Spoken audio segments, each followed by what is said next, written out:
Good morning, everyone. It's Friday, and it's time for our Friday morning devotional. Last week, we finished up our series on the Beatitudes in Matthew chapter 5. And today, we're going to press on into the Sermon on the Mount a little bit and read from Matthew 5:14 through 16, where it says, "You are the light of the world. A city on a hill cannot be hidden. Neither do people light a lamp and put it under a bowl. They put it on its stand, and it gives light to the entire house. In the same way, let your light so shine among men that they may see your good deeds and glorify your Father who's in heaven." Now, this seems like a pretty straightforward passage. It's saying, hey, go be light. Well, what does it mean to be light? Well, go out and do a bunch of good stuff. And help people, and everything will be great if you do that. Well, it's a little more complicated than that. There's some things that have to be worked out in this in order to truly understand and obey what Jesus is saying here and become the light he means for us to be in the world. So first, I just want to look at the obvious stuff and then make sure we understand the real intent of the passage. The obvious is, of course, he wants us to be light. We can get that. That's pretty clear. And that he wants us to be light in the darkness. We should understand we're talking about a world in darkness. When he says a city on a hill cannot be hidden, that's because everybody on the hill at night are lighting their lamps, and so the hill is glowing from all the lights. And so that's not hidden at night. You can see it for miles and miles around. And no one lights a lamp and puts it under a bowl that hides the light. You're trying to get the light. So they put it on a stand. Well, when are people lighting lamps so that they can give light to the whole house? Of course, that's at night. And so, yes, he wants us to be light. He wants us to understand that we are in the darkness.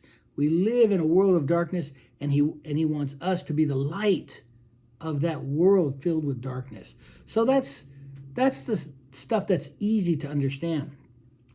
But then we ask, well, how do we be light? How do we be light in the darkness? And as I said, well, he goes on to say, let your light so shine among men, that they may see your good deeds. See? So how do we be light? We do good deeds. Seems obvious enough, seems clear enough. But wait a minute.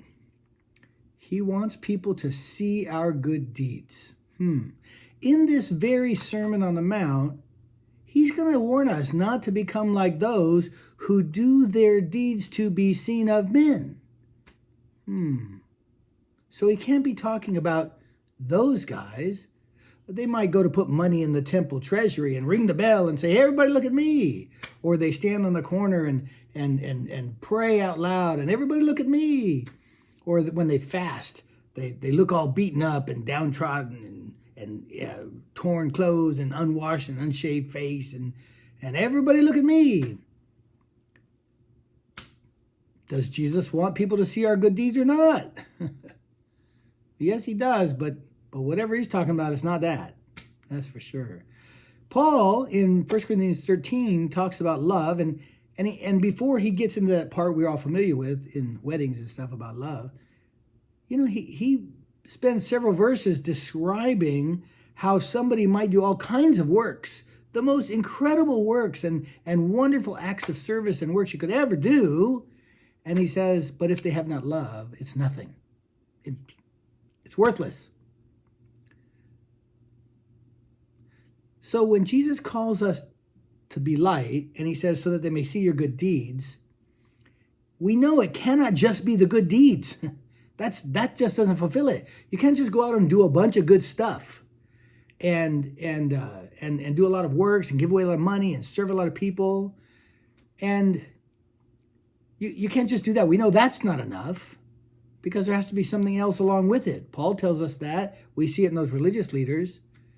But even if you go out there and you do all that and you have the love that Paul says is missing, if you're someone who does all that great stuff and also you're a very loving, caring person, even if you do all that, believe it or not, this may still not be fulfilled. Because people who see you do all those good things and with a loving heart, they may look and say, wow, that Randy, boy, he's a good servant. And he really loves people. What a great guy.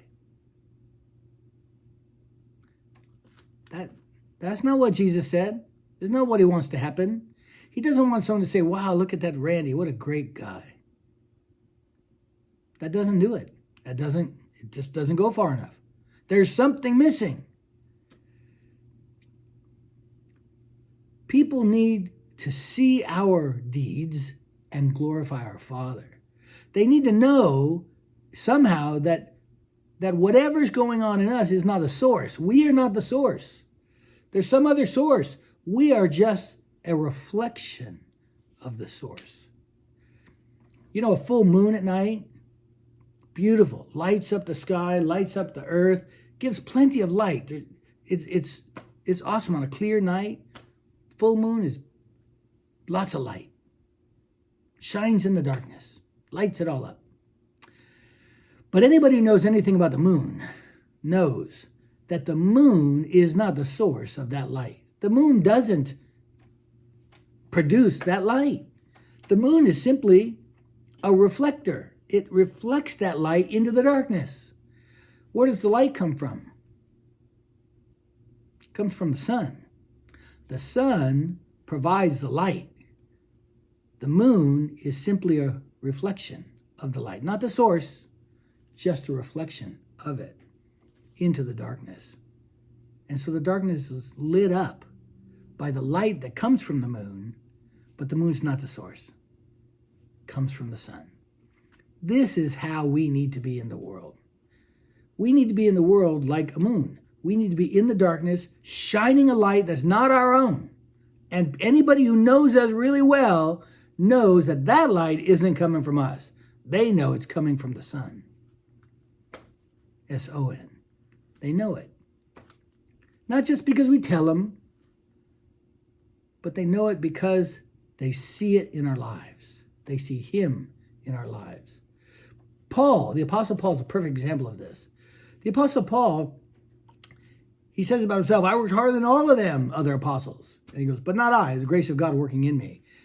Here's Paul, he did tremendous stuff, but he didn't neglect to talk about how he had persecuted the church, how he had been a blasphemer, how he had been against Jesus, how he had even been there at the time of the stoning of Stephen.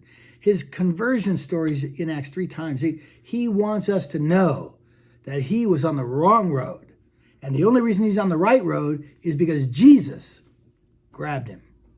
And everything we see, even though it's Paul, it's not Paul. It's Jesus in Paul. Paul says, I'm crucified with Christ and yet I live, but not I. Christ lives in me. This is the key. If we're going to let our light shine so that when they see our good deeds, they glorify the Father in heaven, they've got to know something about us. They've got to know that we are not the source, that we are broken. We are just giant chunks of dirt like the moon, just like everybody else.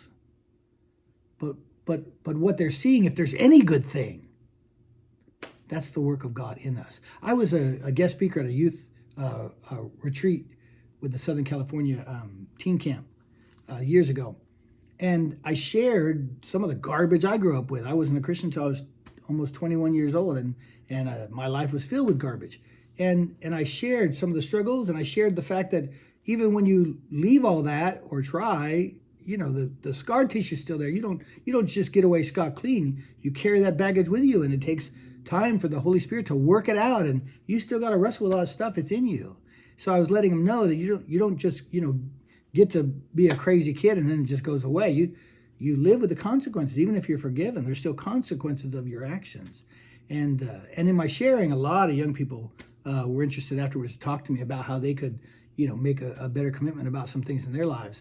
And I shared that with some elders, and one of the elders, he had a problem with what I had done. He believed that what we should do is just let the young people see a perfect example of a model good Christian who's got everything right. And if we just do that, they'll see what they should be like, and they'll try to grow up to be just like us. That's hogwash. I never heard anything so bad. It's just wrong. We don't vault ourselves up. God uses broken things. And people and young people need to know our lives aren't perfect. We're broken too. We need Jesus too. And anything good they see in us, it's from Jesus. It's not from us. It's not because we're so good. And that's the problem. When it's all about we're so good, nobody looks at our good stuff and glorifies God.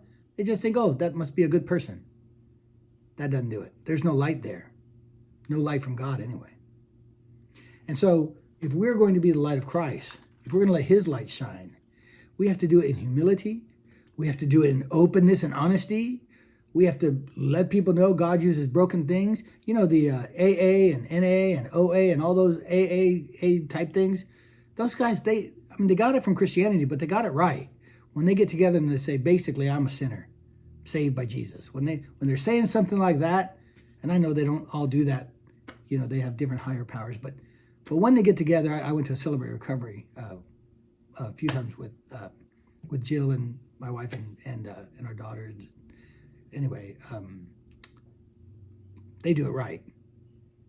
They get up and say something, hi, my name is, and I'm a sinner and a grateful believer in Jesus, and whatever they say, I can't remember right now, but they do it right because they acknowledge that they're broken and any good thing that's going on is coming from God. And when people see that, the humility, but the greatness of God, the goodness of God, the loving service of God in us, and they know us, and they know that we struggle like anybody else, then they see the work of God in us. And so let your light shine. Let your light shine in that way, so that when people see the good you do, they'll say, wow, look what God's doing in my friend. I hope this blesses you today, and have a good weekend, and maybe we'll see you Sunday. Bye-bye.